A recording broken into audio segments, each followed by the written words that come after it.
Hi guys. तो इससे पहले कि हम ये शुरू करें कि क्रिप्टो में ट्रेडिंग कैसे करनी है, इन्वेस्टमेंट कैसे करना है, हमें ये समझना होगा कि क्रिप्टो की ज़रूरत क्या थी। हर कंट्री का पैसा है, जैसे भारत का रुपया हो गया, अमेरिका का यूएसडी हो गया।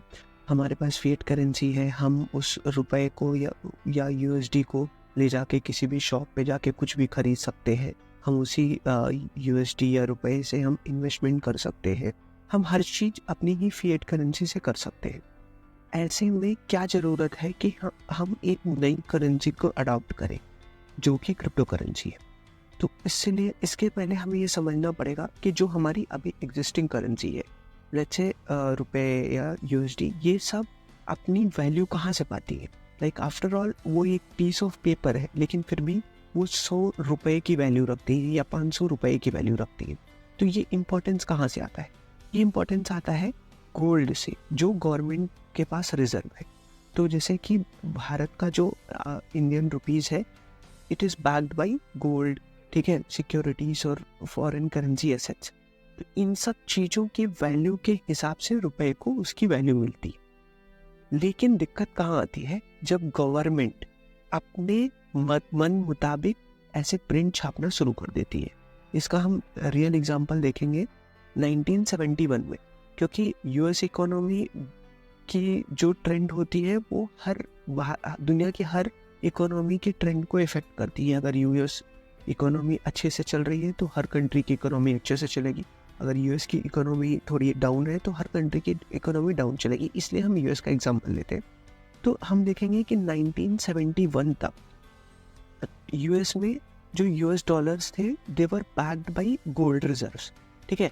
1971 में यूएस गवर्नमेंट ने क्या डिसाइड किया कि आप अपने मन मुताबिक पैसा छापेंगे और हम दे देंगे, जिसकी वजह से मतलब ये थोड़ा कॉम्प्लेक्स प्रोसीजर था, लेकिन कुल मिला के ये था कि 1971 से पहले जो यूएसडी छपते थे उनकी वैल्यू बैक्ड होती थी यूएस गोल्ड रिजर्व से, और 1971 के बाद वैसा नहीं हुआ, जिसकी वजह से ज़्यादा मनी छप गई, ज़्यादा बिल्स छप गए, ठीक है। तो ये हम एक एग्जांपल देखेंगे कि जैसे 1971 में यूएस में एक घर खरीदने की कीमत होती थी $25,200, जबकि आज की डेट में यूएस में एक नया घर खरीदने की कीमत लगभग 3,29,000 है। तो ये 13 गुना बढ़ गया है, ठीक है। लेकिन वहीं अगर हम देखें कि 1971 से पहले जो एवरेज इनकम होती थी यूएस में, वो होती थी 10,662 रुपये, और आज के दिन में जो एवरेज इनकम है यूएस की, वो है 31,133 रुपये। तो जो इनकम है वो तो 3 गुना ही बढ़ी, लेकिन जो घर की कॉस्टिंग है वो 13 गुना बढ़ गई। उस हिसाब से अगर देखा जाए तो कार खरीदने के लिए 1971 में ऑन एन एवरेज $3,560 देने होते थे, लेकिन आज के दिन देखा जाए तो $48,000 देने होते हैं। तो यहाँ भी आप देखेंगे कि जो कार की वैल्यू थी उसमें जो एक्सपेंडिचर था वो 13 गुना बढ़ गया, लेकिन इनकम अभी भी 3 गुना है। तो इससे हमारी जो परचेसिंग पावर होती है वो कम हो गई, ठीक है। तो वो जो अभी तक जो यूएसडी थे जो 71 से पहले थे, वो बैक्ड थे यूएस की गोल्ड रिजर्व से। उसके बाद वैसा नहीं हुआ, तो इससे परचेसिंग पावर पे इफेक्ट पड़ा, और इसकी मार जो है वो कॉमन, जैसे हम और आप लोगों को पड़ी, ठीक है। अब जैसे एक और अगर ग्राफ देखेंगे आप, तो 1971 तक जो टोमेटो सूप थे उसकी प्राइस थी 1 सेंट, ठीक है, 10 सेंट्स, और वो आज के दिन में बढ़ के लगभग $1 पहुंच चुकी है। लेकिन एवरेज इनकम 3 गुना ही बढ़ी, ये 10 गुना बढ़ गया। तो इस हिसाब से आप समझ सकते हैं कि जब जैसे मान लीजिए अभी हम बोले कि फिएट करेंसी हमारे पास है, सब कुछ अच्छा चल रहा है, लेकिन कल को गवर्नमेंट ने कोई ऐसी चीज़ें, ऐसा डिसीजन ले लिया कि वो कैसे भी पैसा छाप देंगी, उससे क्या हो जाएगा कि हमारी जो परचेसिंग पावर है वो ख़त्म हो जाएगी, ठीक है। तो हमें एक ऐसी सेंट्रल अथॉरिटी नहीं चाहिए जिसपे हम ट्रस्ट ना कर सकें, ठीक है। वो कभी भी अपने फ़ायदे के लिए, या कोई गवर्नमेंट पावर में है तो वो अपने फ़ायदे के लिए या कोई भी चीज़ रीज़न लेके वो कुछ भी कर सकती है जिसका इफ़ेक्ट हमें पड़ता है। अब हम समझेंगे कि ये जो पैसा छपता है इससे एक्चुअल में इफ़ेक्ट कैसे पड़ता है। जैसे मान लीजिए एक सिनेरियो हम लेते हैं कि पूरे भारत में सिर्फ 50 रुपए है, ठीक है। अब वो 50 रुपए हम लोगों के पास है। अब उन 50 रुपए की मतलब पूरा हम कॉमन मैन के पास 50 रुपए है, और उस टाइम पे क्योंकि पूरे भारत में सिर्फ 50 रुपए है, तो एक पेन की कॉस्ट 1 रुपए है। तो हम सब लोग मिलके क्या कर सकते हैं, मान लीजिए हमारे पास 50 रुपए हैं तो हम 50 पेन खरीद सकते हैं। लेकिन फिर क्या होता है, एक दिन गवर्नमेंट सोचती है कि नहीं यार, चलो हम 50 रुपए और छापते हैं, ठीक है। तो उसने 50 रुपए और छाप दिए। तो अब क्योंकि टोटल भारत में जब 50 रुपए थे तो पेन की कॉस्ट 1 रुपए थी। अब जब 50 रुपए और छप गए तो टोटल भारत में 100 रुपए हो गए, तो पेन की कॉस्ट 2 रुपए होगी, क्योंकि भाई जैसे पैसा बढ़ा वैसे कॉस्ट भी बढ़ी। लेकिन अब इसमें क्या होता है कि जो नए पैसे छपे वो जरूरी नहीं है कि वो हमारे पास ही आए। हो सकता है जो पावरफुल लोग हैं, जो बड़े बड़े बिजनेसमैन हैं, जो पॉलिटिशियंस हैं, वो 50 रुपए जो नए प्रिंट हुए वो वही लोग रख ले, ठीक है। मतलब पहले 50 रुपए थे वो हम सबके पास थे और पेन की कॉस्ट 1 रुपए थी। अभी 100 रुपए है जिसमें से 50 उनके पास है, 50 हमारे पास है, और पेन की कॉस्ट 2 हो गई। तो अभी आप समझिए कि पहले हम अपनी पैसे से 50 पेन खरीद सकते हैं, लेकिन अब हम अपने ही पैसे से 25 पेन खरीद सकते हैं। क्यों?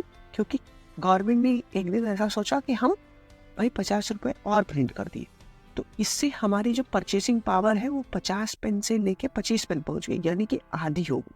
तो इतना बड़ा इफेक्ट पड़ता है हमें, मतलब अगर ऐसे पैसे प्रिंट होते थे।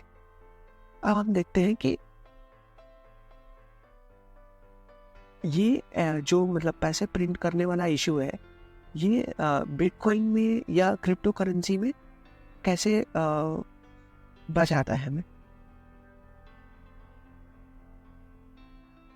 ठीक है। तो अभी मान लीजिए जैसा मैंने बताया कि पहले 50 रुपए थे, फिर गवर्नमेंट ने डिसाइड किया कि और 50 रुपए प्रिंट कर दे। तब क्या हुआ कि हमारी जो 50 पेन खरीदने की कैपेसिटी थी वो 25 पेन पे आ गई।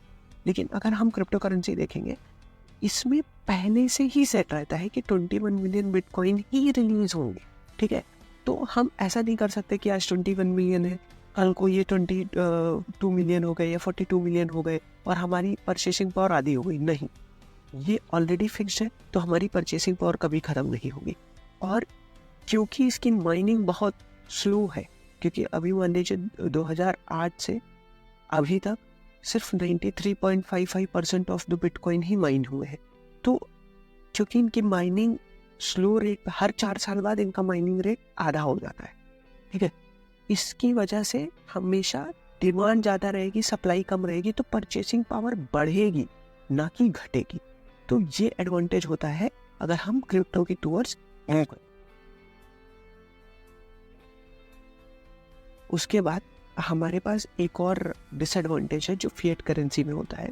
वो ये होता है कि जैसे मान लीजिए आपने कुछ रुपए बैंक अकाउंट में रखे हैं, आपने 10 लाख रखे हैं, ठीक है, और वो बैंक बंद हो गया या फिर उस बैंक में चोरी हो गई या कुछ भी हो गया, ठीक है। तो उस केस में आपको इमीडिएटली सिर्फ 5 लाख रुपए एज अ इंश्योरेंस मिलेंगे, क्योंकि गवर्नमेंट के हिसाब से सिर्फ 5 लाख रुपए का इंश्योरेंस होता है। हाँ, हो सकता है वो बाद में आपका पूरा पैसा लौटा दे, लेकिन उसकी कोई गारंटी नहीं है, depending on the situation of the bank.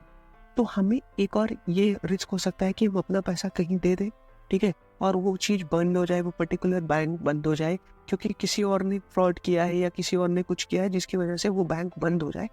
तो लॉस हमारे पैसे को होगा, क्योंकि सिर्फ हमें 5 लाख रुपए वापस मिलेंगे ऑन द अर्जेंट बेसिस, ठीक है।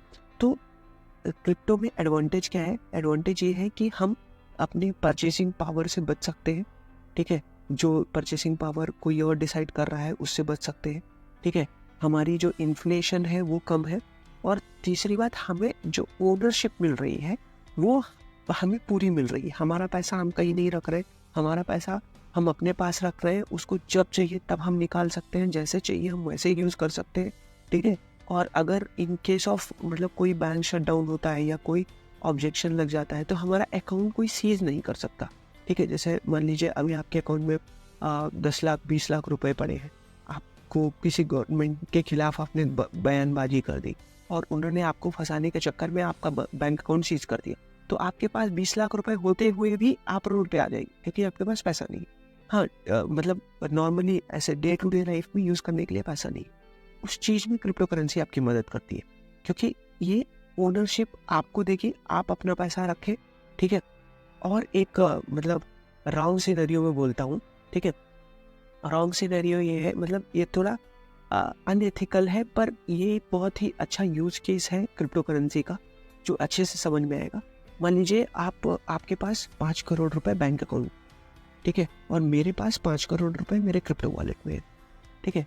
कल को आपको गवर्नमेंट ने बैन करवा दिया, ठीक है, आप कहीं जा नहीं सकते, आप यही कंट्री में रहना है, सब कुछ, तो आपका जो 5 करोड़ रुपए है वो अगर सीज हो गया आपका बैंक अकाउंट, तो आप वो 5 करोड़ नहीं यूज कर सकते। वो 5 करोड़ बैंक के पास है, आप अगर मान लीजिए कहीं भी चले जाते हैं तो नहीं यूज कर सकते। वहीं मेरे ऊपर अगर बैंक ने बैन लगा दिया तो मैं शायद कहीं किसी भी और कंट्री में जा सकता हूँ, कहीं भी और जा सकता हूँ, और मुझे क्या करना है, सिर्फ अपने 12 वर्ड जो वॉलेट के फ्रेजेस हैं वो याद रखने हैं।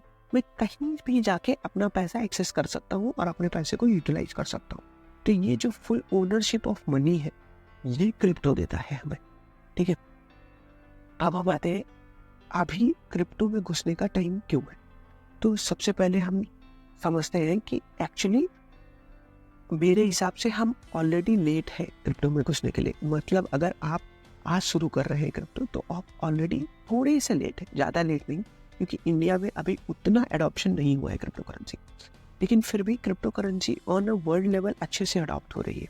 उसकी बहुत सारी रीजंस हैं, जैसे डेवलपमेंट इन टेक्नोलॉजी, इस नए नए ब्लॉकचेन आ रहे हैं जो ट्रस्टलेस ट्रांजैक्शन करते हैं, ट्रांसपेरेंट ट्रांजैक्शन करते हैं। वेब 3 आ रहा है। Web 3 by the way next version of internet है, जिसमें चीज़ें डिसेंट्रलाइज्ड होंगी। जैसे अब मान लीजिए आज के दिन फेसबुक है, फेसबुक आपका कंटेंट मैनेज करती है, ठीक है, फेसबुक ऐड चलवाती है, फेसबुक सब कुछ करती है, लगभग सब कुछ आपको मैनेज करती है। लेकिन जब वेब 3.0 आएगा तो उससे क्या होगा कि कोई एक मैनेजमेंट या कोई एक कंपनी सच है फेसबुक आपको रिस्ट्रिक्ट नहीं कर पाएगी। जैसे मान लीजिए अगर आज आप फेसबुक पेज के जरिए कोई बिजनेस चला रहे हैं, आपका बिजनेस मस्त चल रहा है, ऑर्डर्स आ रहे हैं, आप प्रोडक्ट डिलीवर कर रहे हैं, कल को फेसबुक ने डिसाइड किया कि आपका पेज बंद कर दिया जाए, वो आप पे कोई एलिगेशन लगा के पेज बंद कर दिया, आपका बिजनेस खत्म हो गया, तो मेनली आप देखा जाए तो आपका बिजनेस फेसबुक के दयास पे चल रहा है, ठीक है। तो जब वेब 3.0 आएगा तो ऐसी चीज़ें नहीं होगी, कोई एक सेंट्रलाइज्ड अथॉरिटी नहीं होगी जो आपको हर चीज़ कंट्रोल करे। तो ये वेब 3.0 हो गया। अब देखते हैं मेटावर्स, ठीक है। तो मेटावर्स अभी जैसे फेसबुक ने अपना नाम मेटा किया, तो मेटावर्स वर्चुअल रियलिटी का एक नया वर्ड बनेगा जिसमें हम डिसाइड करेंगे कि हम कैसे दिखेंगे, हम कहाँ जाएंगे, हम कुछ भी करेंगे। फिर डिसेंट्रलाइज्ड फाइनेंस हो गया, NFTs हो गया, इन सब के बारे में हम आगे आगे पढ़ेंगे। और अब धीरे धीरे देखें तो जो नई कंपनीज हैं, जो बड़ी कंपनीज हैं, जैसे ब्लैक रॉक हो गया, पेपाल हो गया, JP मॉर्गन हो गया, यहाँ तक कि टेस्ला हो गया, और भी बहुत सारी कंपनियों ने धीरे धीरे क्रिप्टो करेंसी को अडॉप्ट करना शुरू किया है। तो अभी एक बहुत अच्छा टाइम है क्रिप्टो करेंसी में घुसने का। और क्रिप्टो करेंसी के एडवांटेजेस भी यही सब हैं कि हमें सिक्योरिटी मिलती है, हम इन्फ्लेशन से बच सकते हैं, हम परचेसिंग पावर को नीचे होने से बच सकते हैं, और हम जो दुनिया भर के रिस्ट्रिक्शंस गवर्नमेंट हम पे लगा सकती है, ठीक है, उससे बच सकते हैं।